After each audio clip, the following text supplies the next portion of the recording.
शुभ संध्या मिथिलांचल। और एखन हमसब आयल छी यहाँ का बेडलेम बीच पर में आयल छी साउथ गोवा में। और ये ब्लॉग्स जे प्रदीप बिहारी ब्लॉग्स, तो हमारी ब्लॉग्स का सब हमारे चैनल पर में बस खाली शेयर मारते रहू।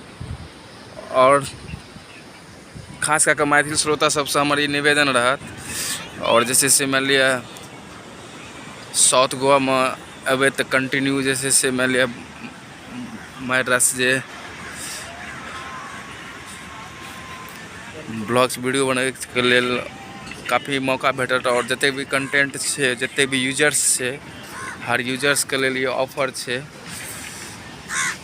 तो जबरदस्त ब्लॉग बना सके छी। और अहाँ अपन चैनल पर और जैसे से अहाँ अपन चैनल पर देखा सके छी हमर से कतेक विशाल है।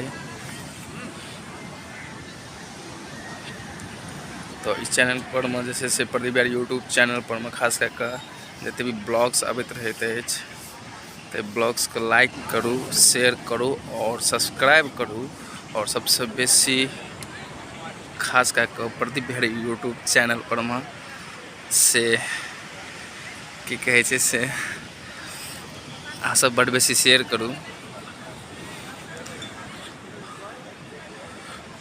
और एखन जैसे से सीजन का टाइम है तो आउट ऑफ कंट्री के जैसे से मैं बड़ बेसी आउट ऑफ कंट्री से जे भी जना रशियन पीपल्स है तो वो सब ओकर सबके बेसी आगमन है एखन साउथ गोवा में। और खास करके बीच साइड पर तो वो सब बीच साइड पर सब एक बेर हमर देखा दै छियै।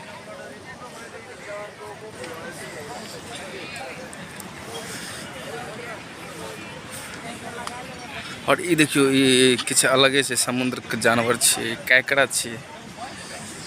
अरे बाप रे जबरदस्त कैकड़ा, जिंदा जिंदा है ये। Five. And we ordered another food also. And this one, and this one, and this one. Five. Okay? And also we want to order seedless cake.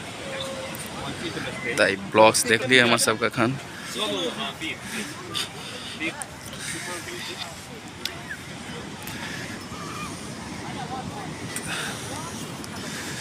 अखन अपना सब कत जेबे वापस?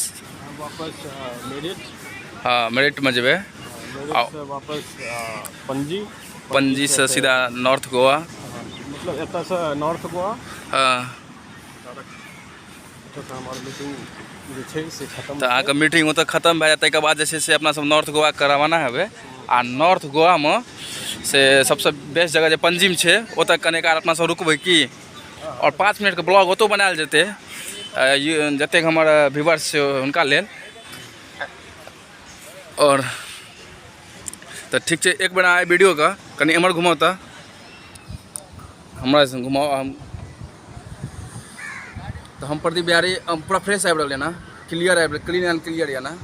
तो हम प्रदीप बिहारी और हमारे यूट्यूब चैनल पर एनाहिते रखू।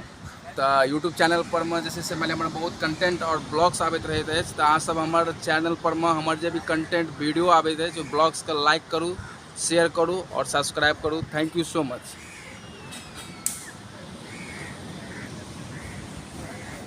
कट्स करूँ वापस कट्स करूँ चलिए।